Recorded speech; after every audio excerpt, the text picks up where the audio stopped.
Basic Brewing Radio is sponsored in part by the American Homebrewers Association.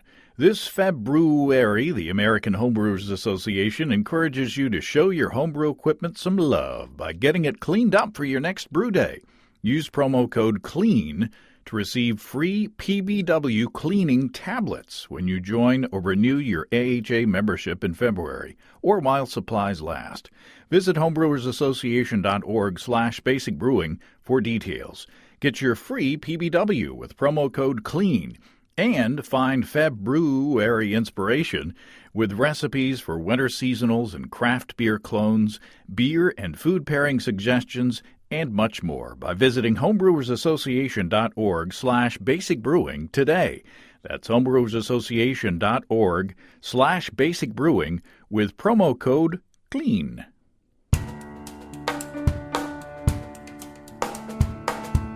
Welcome to Basic Brewing Radio for Thursday, February 24th, 2022. I'm James Spencer.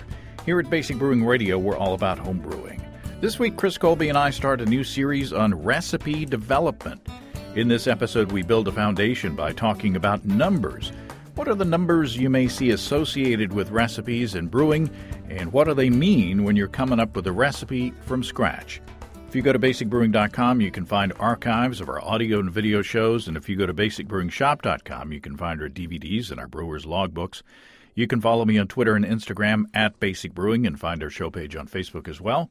If you want to support us financially, check out patreon.com/basicbrewing, and thanks to everybody who's helping out in that way. If you go to patreon.com/basicbrewing, you can see a long list of stuff that you can access if you sign up as a supporter. Steve and I got together this week and actually shot a couple of video episodes. We tasted my passion fruit Pilsner in one episode and flavored it using different fruit tinctures in the second.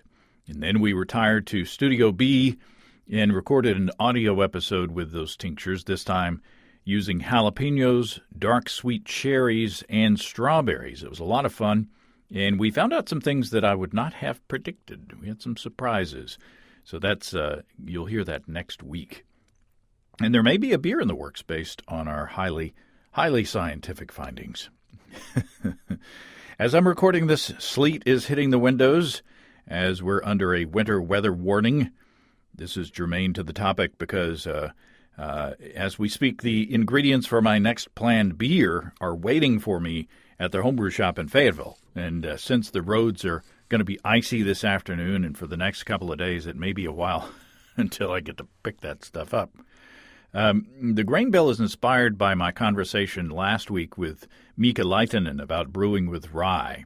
I got 10 pounds or 4.5 kilograms of Pilsner malt, 1 pound or 450 grams of malted rye, and a pound or 450 grams of melanoidin, and those are all milled together. Then, separately, I have another pound or 450 grams of malted rye whole because I want to toast that in the oven as per Mika's instructions. So the recipe is kind of based on Mika's rye Doppelbock, but I don't think it's going to be as big. So I'm looking forward to playing with the toasted rye and getting back into rye to see what kind of flavors that I can get out of that.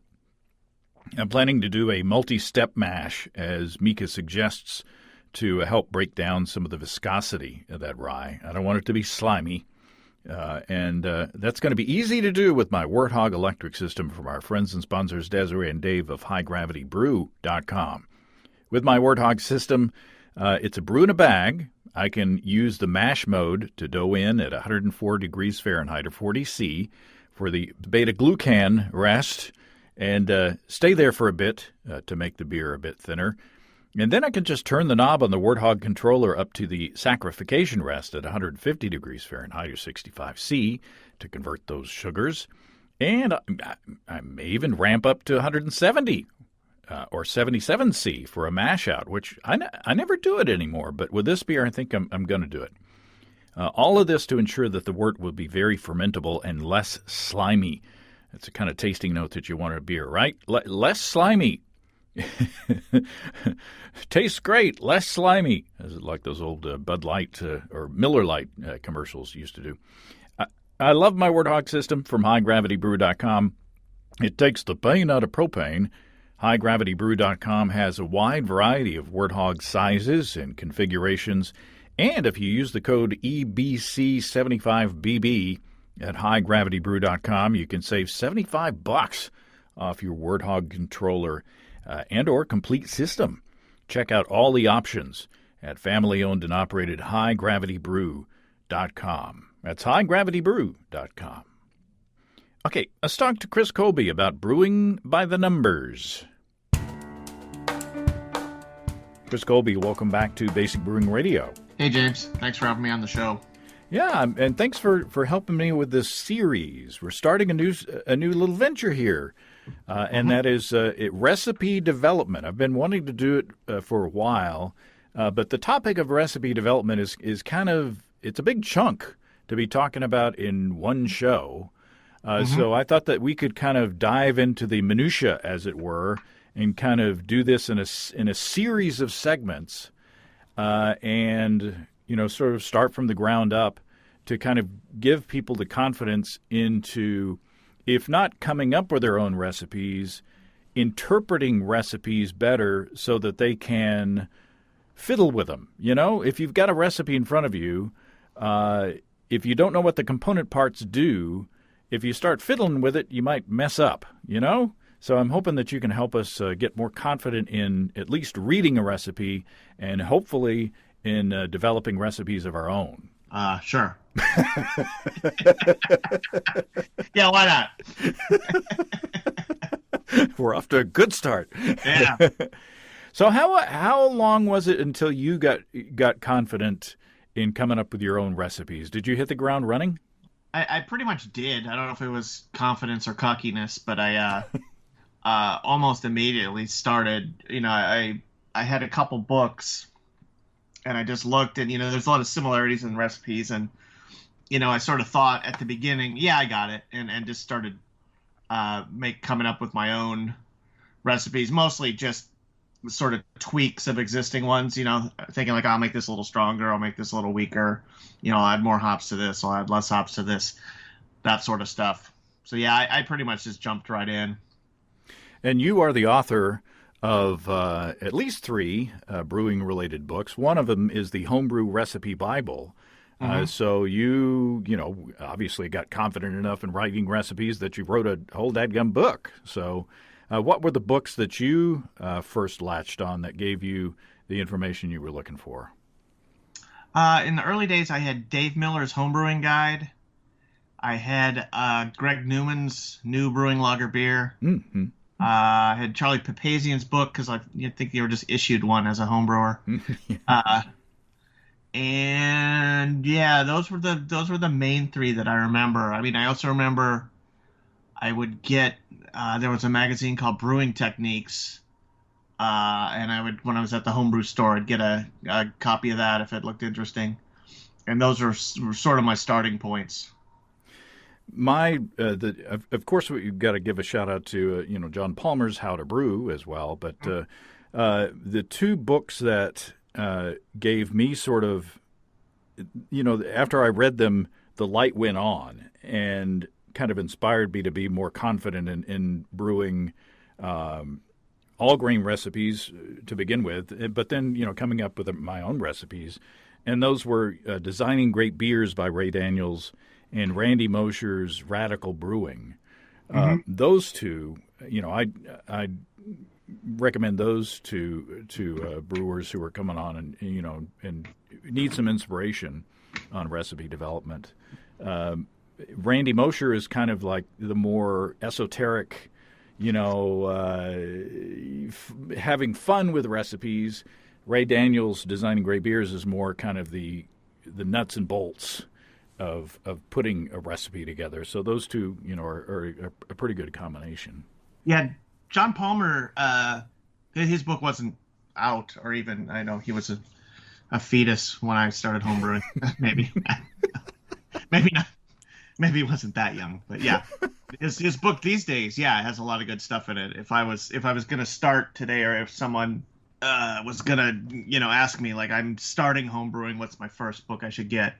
after mine, I would say, John Palmer's. Yeah, yeah, that's a good book. Yeah, and give a shout out to you. You got the Homebrew Recipe Bible, and I can't remember the name. I've got them, but I don't remember the names Methods of Modern Homebrewing is the other one. Methods of Modern Homebrewing.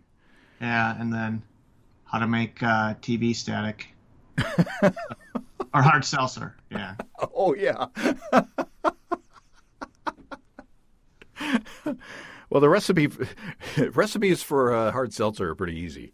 They're admirably easy. It's just getting the thing to ferment. That's the problem. That's right. Yeah, for sure. For sure. For sure, dude. So our goal in this episode is by the numbers, recipe development by the numbers. And so we're just going to get down to the very basic elements of recipes, and that is the numbers that correlate to the different characteristics of the beer. So let's talk about numbers that have to do with the grain or the fermentable side of things. Maybe the first one is potential extract. What is potential extract? Well, yeah, this is a good term because it's incredibly straightforward. In brewing, extract is how much. There's malt extract, but there's also brewers just talk about extract. It's like how much you get from your grain, and potential extract is how much could you get from your grain if you completely, if you were at 100% mash efficiency. So the potential extract is listed for, or every grain has a potential extract to it. If you get the malt analysis sheet for your batch of malt, you will get what the maltster has measured and found. Of course, most homebrewers just rely on a generic value. Every recipe calculator has it built in, and there are books that say this much pale malt yields this much, and those generally work. I mean, you're going to be not just ballpark, but like in the infield of because they don't vary that much. Mm-hmm. But if you were like hyper sensitive about hitting your original gravity exactly, if you had the same extract efficiency every time, then knowing the potential extract and how much you added, you could get the original gravity. You can hit your original gravity very consistently. Right. So potential extract is just what can you possibly get out of the grain. So it's sugars, basically. Extract in that sense is sugars that essentially, you get other stuff too, but starches and sugars that you get from the grain. When you use extract, in one sense, it's the product, either liquid or dry, that is the result of a mash that has been concentrated down into either a thick liquid form or a dry form. But potential extract is the amount of sugars and starches that you can get out of the malted grain that you put into your mash tun. Right. And you either get it directly if you're mashing, or indirectly if you're using malt extract because the manufacturer has malted it. Yeah. And so, an interesting thing about extract efficiency, you can get over 100% extract efficiency. And not just from being bad at math either. Because if you extracted every bit of starch from your grains and had it all broken down into sugars, every cut that the enzymes make in the starch, they insert a water molecule in between the strands of starch. So you're actually, if you have the dry weight of starch, which is what the potential extract should give you, that this is how much is in it. Once it's all hydrolyzed by the enzymes, there's water added to it. So you literally can, and in laboratory experiments where they grind it into a fine powder, they do get over 100% extract efficiency. But you're not going to do that. You're not going to get that in a brewery situation. you So, know. so you're talking about extract efficiency. That's another number that That's you've got another to one. put into your equation, and That's that. how much of the potential extract you actually extract. So let's say if your potential extract and turning to page 31 in my Designing Great Beers, there's a table of different sources, malts and adjuncts and extracts and such as that. And it's the extract potential expressed in, if you were to put 1 pound of it, and forgive me, I'm going to use non-metric stuff, but if you put 1 pound of this stuff in 1 gallon of water, say pale or Pilsner malt, your Right. extract potential is between 1035 and 1037. So if you made a 1 gallon wort with 1 pound, or added 1 pound of pale malt to 1 gallon of water, you would result in if you had 100% efficiency, you would have a wort of 1035 to 1037. Right. But your system, depending on your system and your process, you're probably not going to get 100% efficiency. What's the range of efficiency that people likely will be looking at? At homebrewers, it's a big range, anything from 60% up to maybe 85, 90. Mm-hmm. You know, I'm sure tons of people will tell you they get 95 and all the time, but you can smile and say, yeah, nice. But in reality, if you're a home brewer who, say, has a scientific background, that's actually measured things very carefully and, tried a variety of things, it's, you're as a home brewer, you're going to be good at 80%. Mm-hmm. And if you're getting, 65 to 75, that's good enough. Yeah. Yeah, and I like to say that grain is fairly cheap. So if your efficiency sucks, you can also just put more grain in there next time. Yeah, at the scale of homebrewers do it, there's almost like the things you would have to do to get that high of an extract are almost not worth it.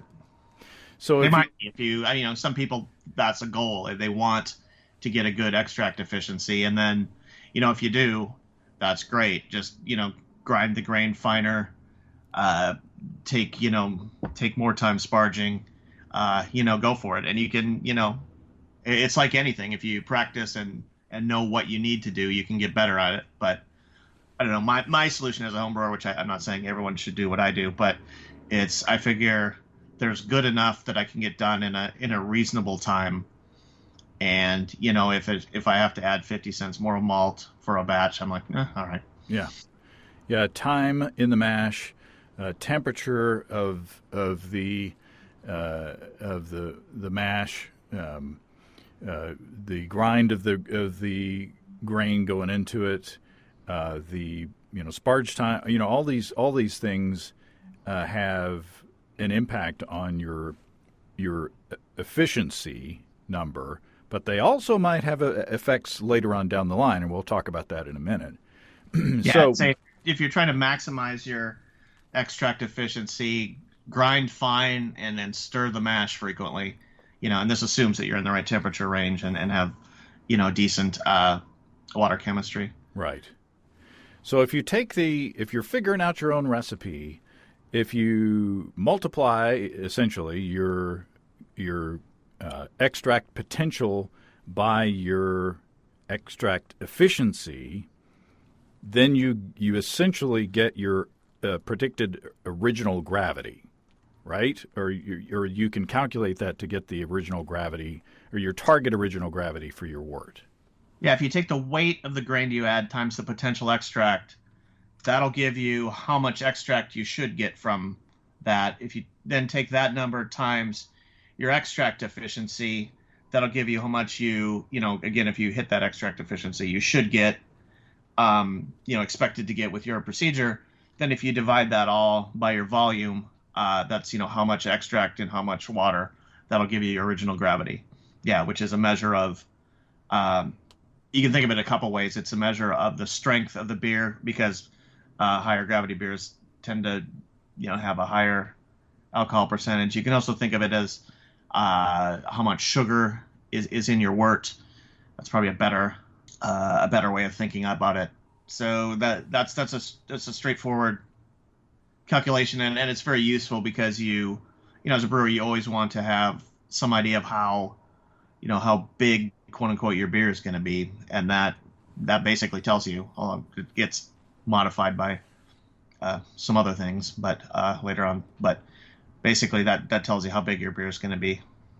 Yeah, and what you have once you either perform your mash and extract your wort from there, you have that's your pre-boil gravity, and it's also, if you just add extract to water before you boil, that's your pre-boil gravity, but that is going to change over time depending on the strength of your boil and the length of your boil. So you can use your boil strength and length to manipulate the original gravity going into your fermenter. Yeah, you can. There's a simple equation, just CV equals CV, where C is concentration and V is volume. If you have, say, 6.5 gallons of wort at 1040 and you boil it down to 5, all you have to do is solve the equation. 6.5 times 40 equals 5 times X, and just solve for X. And that works. It should work exactly, but because you precipitate some solids out of the wort, it doesn't always work exactly, but close enough. Certainly, if you're brewing a big beer and you collect a lot of wort and you want to, you take the hydrometer reading and say, like, okay, I've got, let's say, 8 gallons of wort. I'm going to boil it down to 5. What's my gravity going to be? That'll tell you within, close enough that it's worth doing the calculation. So let's say I had 8 gallons of pre-boil wort at 1044. So 44 times 8 is 352.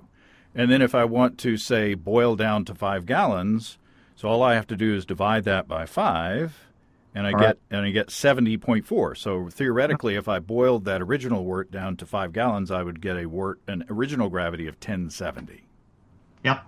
So that's easy. You've heard me talk about how much I love root of all evil ginger mead from our friends and sponsors Ricky and Kelly from Groenfell and Havoc Meaderies in Vermont. Well, for a limited time, you can get a special maple edition of Root of All Evil. Ricky the mead maker says Havoc's Root of All Evil Maple Edition has a subtle maple character with a ton of ginger spice. More than 250 pounds. That's not a ton, but, more than... literally, but more than 250 pounds of maple-infused ginger from Runamuck Maple in Fairfax, Vermont. It's being added along with Havoc's custom blend of ginger and fresh lemon, so it's ginger on top of ginger. So lots of ginger heat with a touch of maple sweetness. That's, of course, with the delicious base of raw wildflower honey. At 6.9% ABV, it's practically sessionable. If you go to Groenfell.com, you can get this delicious craft mead along with all the other honey-based creations, and shipping is free on orders over $75. Check it all out at family-owned and operated Groenfell.com. That's Groennfell. And you can also manipulate, like if you are doing like a big barley wine and you don't want to, boil all day and you want to add some extract. If you know the extract potential of your dry or liquid malt extract, then you can put that into an equation and figure out how much of that stuff you would need to add to your wort to bring your wort up to that starting gravity that you want. Right. So, and looking at, again, in designing great beers, liquid extract is going to have an extract potential. If you put a pound of it in a gallon of water, 1037 to 1039. Dry malt extract is around 1045. So dry malt extract is higher because the liquid extract is more dilute. Right. There's liquid is liquid and sugar. whereas the dry is much higher ratio of sugar to water. Right. So you get your original gravity, and then after fermentation, you have, of course, your final gravity. And there are several things that that are working on what that final gravity can be. And again, that can go back to what you're doing in the mash tun. Yeah, there's the fermentability of your wort, which is basically how much of the carbohydrates do you yield from the mash and the boil. How much of your carbohydrates in your wort are going to be accessible for brewer's yeast, and that's fermentability. And then there's the apparent attenuation of the yeast strains. Different yeast strains are just with the same wort. Some are going to ferment a little bit more. Some are going to ferment a little bit less. So if you want like a full-bodied, slightly sweet beer, you go with a yeast strain that has less apparent attenuation. If you're looking for more of a drier, crisp beer, you go with a yeast with higher apparent attenuation. And then likewise, if you are looking for a beer that's a little fuller bodied, a little sweeter, probably do a mash that's high in the usual mash temperature range for a fairly short amount of time. And if you're looking for a drier beer, either do a long rest in the lower part of that range, or do an actual step mash where you go through where there's a reasonably long rest in the 140 to 145 degree Fahrenheit range. And if you're using malt extract, and people may not realize this, but different brands of malt extract have different fermentability numbers. And on page 15 of Designing Great Beers, there's a chart that lists things all the way down from Loglander dried light extract, which I don't even know if that's still being made or not, but its fermentability is only 44.4%. And then Cooper's unhopped light syrup has a fermentability of 64.1%. So, it's not apples to apples as far as that's concerned. It depends on what brand of extract that you use as far as how fermentable it is in your wort. And you might wind up with a higher finishing gravity if you're using certain brands of extract than you're expecting. And why would that be? I think mainly it's during the evaporation process. There's just some chemical reactions that make a small percent of the starches less accessible to yeast. That's my guess. But yeah, in general, if you make wort from all grain, from malted grains, or wort from malt extract, 9 times out of 10, the wort that you made from mashing grains is going to have a higher fermentability. It's going to ferment to a lower gravity. So, if you're trying to make a very light colored beer, you're at a disadvantage if you're starting from, or not light colored. If you're a very dry beer, you're at a disadvantage starting from malt extract. And conversely, if you want a full bodied beer, even if you're a all grain brewer, maybe think about adding a portion of the grain bill as malt extract, because that'll provide some unfermentable carbohydrates in there. And you can also alter the fermentability of malt extract if you dilute it to roughly working strength, with that I mean whatever density it's going to be in your wort, and steep some pale malt in it at mashing temperatures. The crushed pale malt. The enzymes in there that normally go through and chew up carbohydrates in the mash they're going to go chew up carbohydrates in your diluted malt extract too. Huh. So you can alter your if you're looking to make a dry beer and using malt extract as part of the formulation, you can alter it by basically just like I said, steep some crushed pale malt in your malt extract wort. And I'm assuming some of these that are less fermentable are from the kit and kilo days when Yeah. Making an extract beer meant that you not only just put extract in there, you also put a ton of table sugar in there as well. And if the extract wasn't so unfermentable, you'd wind up with a really thin final product. Yeah. Yeah. Definitely a lot of those old school ones were designed. They had the fermentability was based on the fact that you were supposed to be adding a certain percentage, fairly high percentage of sugar along with the malt extract, and that would ferment down to a beer that is in the color range and in the dryness range, at least roughly, of what they thought consumers would want. So we've got our original gravity and we've got our final gravity, and with that we can figure out the alcohol by volume. Right. Interesting thing about that is, yeah, there's more than one equation for it.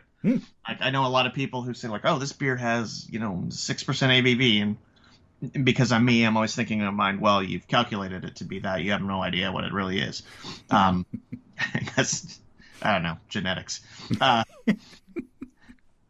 But anyway, yeah, there's more than one calculation to use, and there's some that say over a certain, like in the 6% range, use this, for 5 to 6% ABV, use this equation, but for higher starting gravities, there's an equation that's more complicated. But anyway, my solution to this is I'm not gonna, even as someone, I've got a chemistry major and I'm not like afraid of technology or afraid of whatever, but I'm not going to go through the hassle it actually takes to actually measure my alcohol by volume. I'm just going to I pick one calculation. I use that all the time. And so I can at least compare among my beers. If two different beers, if one says this one's 5.5% and the other one says this is 6.5%, I don't know that it's exactly 5.5 and 6.5, but there's a certain amount of confidence that the 6.5 one is going to be stronger by roughly that amount.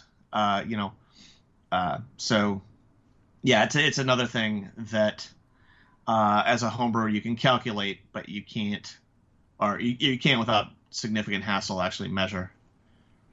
So a lot of people, I would assume most people, use calculators or apps in one form or another, or brewing software in putting their beers together.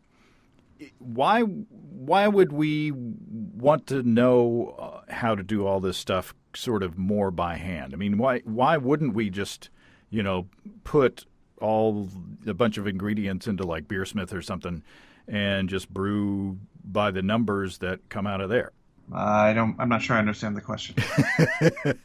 Well, people out there might be thinking, sure, you're telling me how to do the math to figure out my original gravity of my beer, but why wouldn't I just plug that in a thing and let the thing do the thinking for me?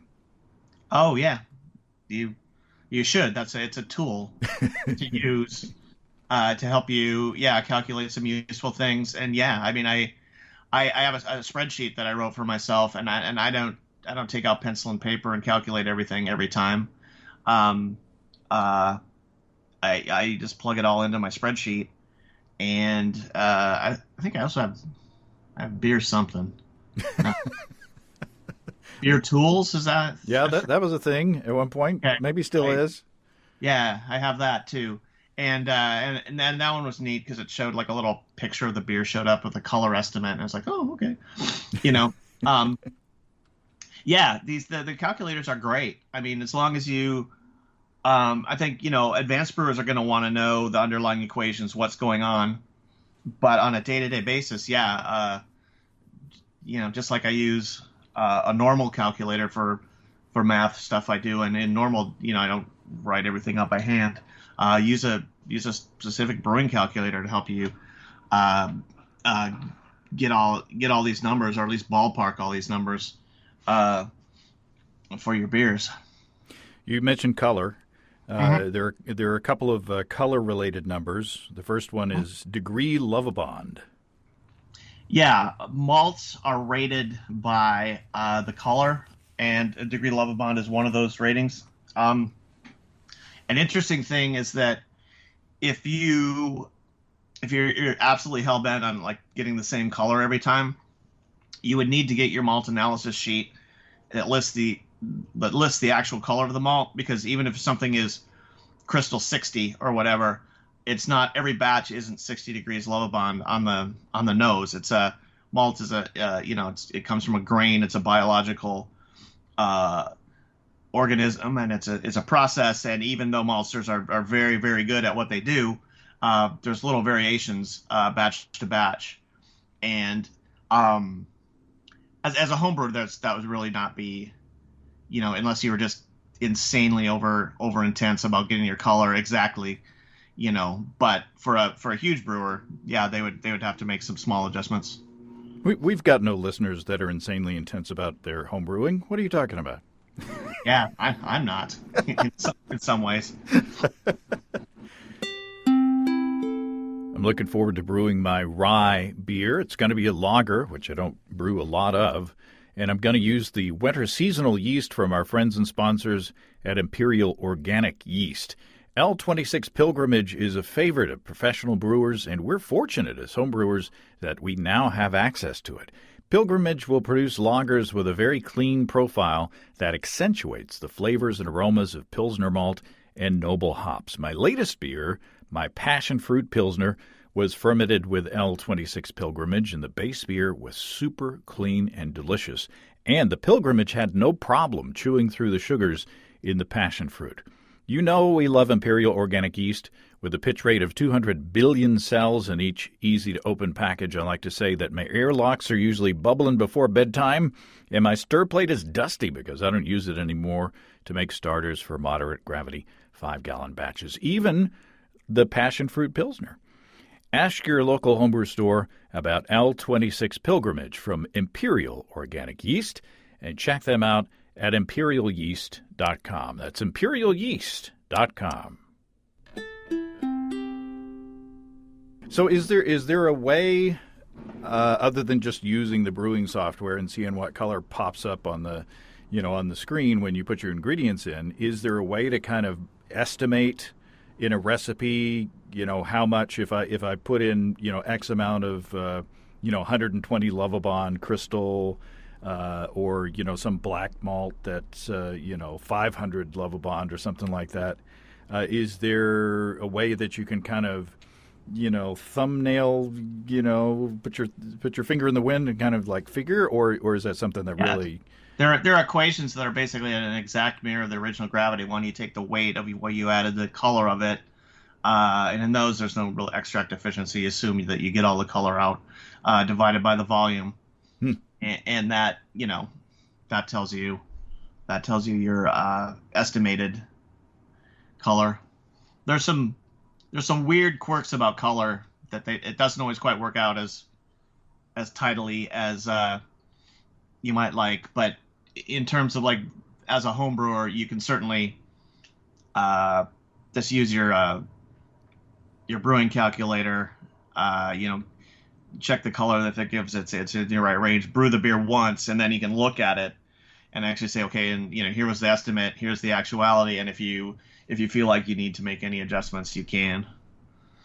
And the color of the beer can be expressed as SRM.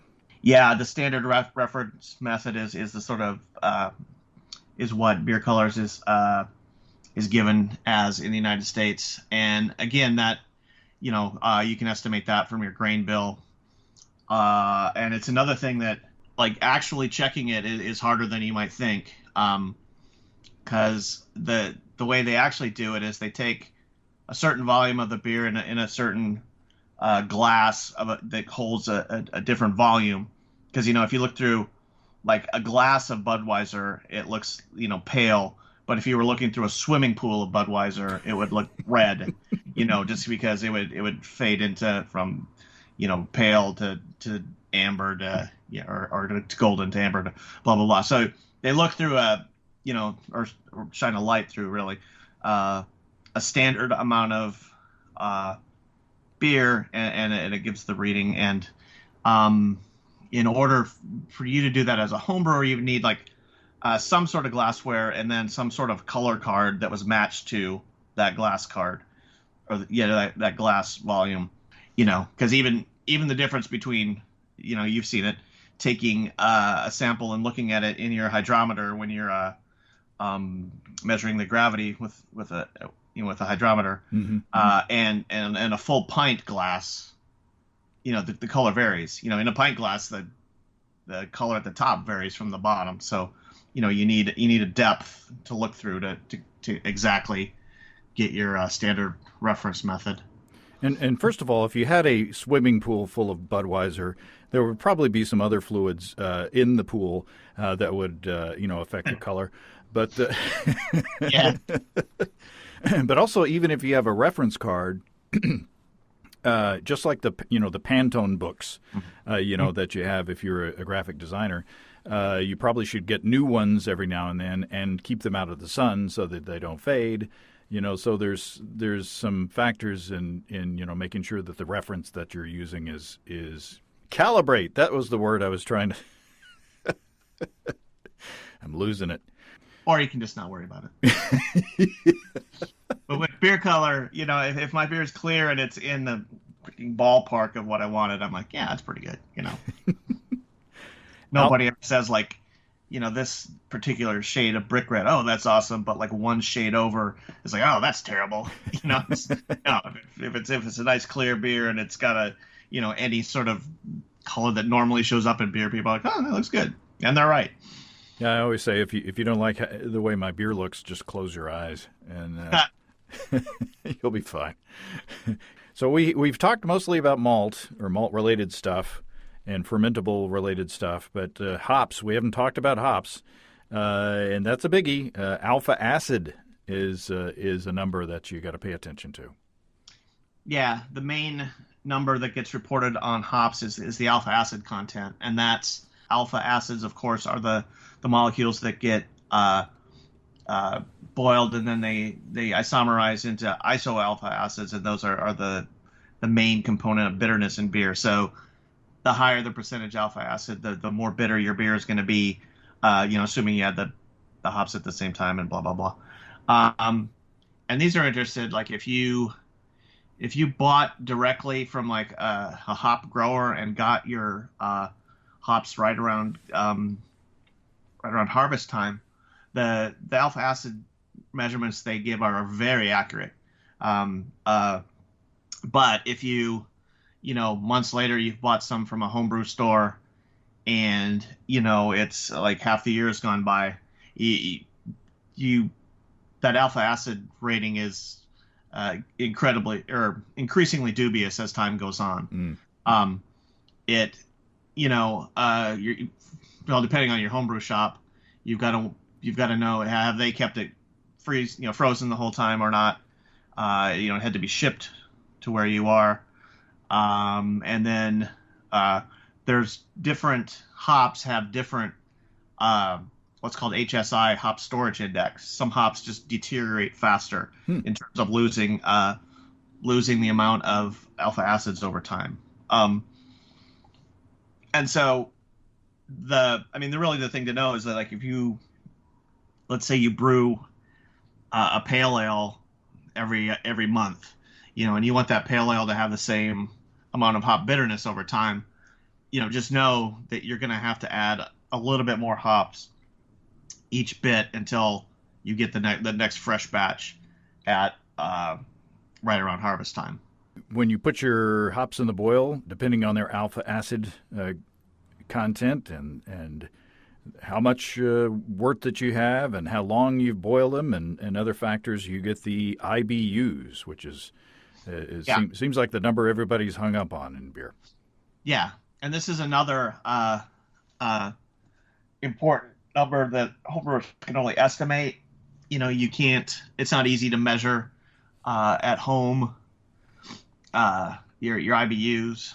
Again, I've got a chemistry major, and I wouldn't ever bother doing that because, if you have a tongue, you can just taste the beer and you can take your equation and say, yeah, I think that was relatively accurate, or you can say, no, I need to add more. But yeah, you can calculate it out, and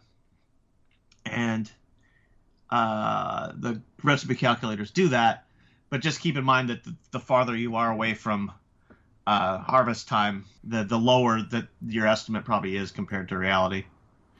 And this is longtime listeners of the show will hear me stepping up on my soapbox, but it depends on which IBU calculator that you use.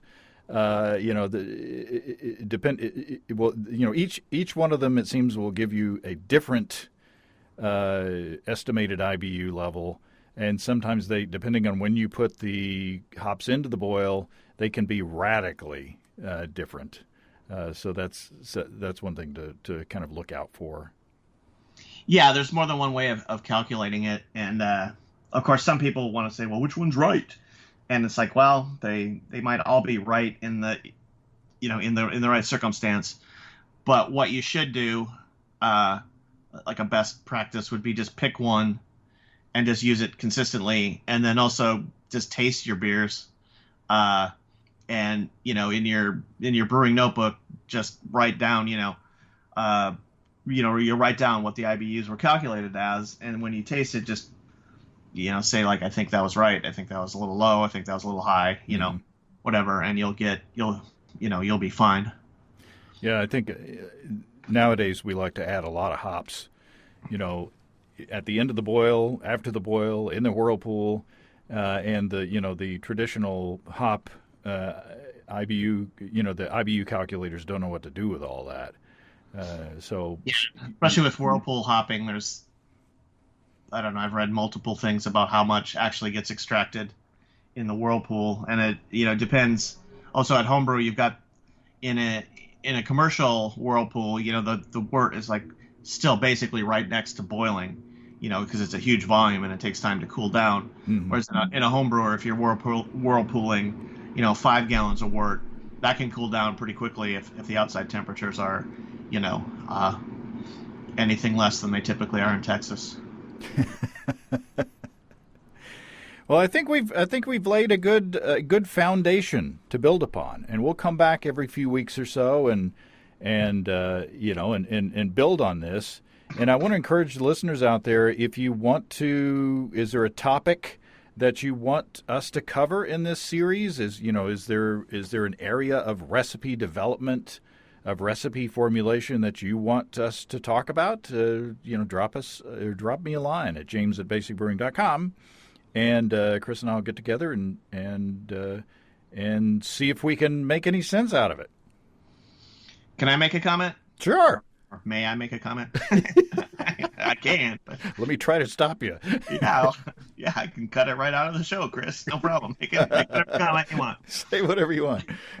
Yeah, I would just like to urge people to remember that these numbers are a guide. It's great that we have the ability to measure and estimate all these things, and it's great that we have the calculators, and people should use them because they're they're a big help. But don't confuse hitting the numbers with brewing well. Mm-hmm. It's part of it, but always, well, if your goal is to brew good beer, keep your focus on brewing good beer versus hitting all my numbers. As I said, that's a part of it, but it's not all of it. Good point. There's science and there's art, and good brewers know how to straddle that line. Mm-hmm. Well, excellent.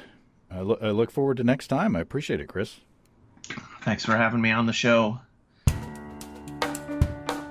Thanks again to Chris. What would you like for us to tackle on the topic of recipe development? If you don't write your own recipes right now, what's holding you up? What's intimidating to you? Drop me a line and let me know, and maybe we can answer your questions in future episodes. If you have brewing questions, show suggestions, or just want to say howdy, write to james@basicbrewing.com, or just fill out the contact form on basicbrewing.com. And please don't forget to tell us where you're from. Check out our mobile-friendly shop at basicbrewingshop.com. Thanks to everybody supporting us through our Patreon page. Special goodies coming your way. Check that out at patreon.com/basicbrewing. It's all until next time. Until then, thanks for listening, everybody. I'm James Spencer. Production help for Basic Brewing Radio and our website is provided by Kelly Dotson. Basic Brewing Radio is a production of Active Voicing. We'll talk to you next time, everybody. In the meantime, stay well and stay tuned. So long.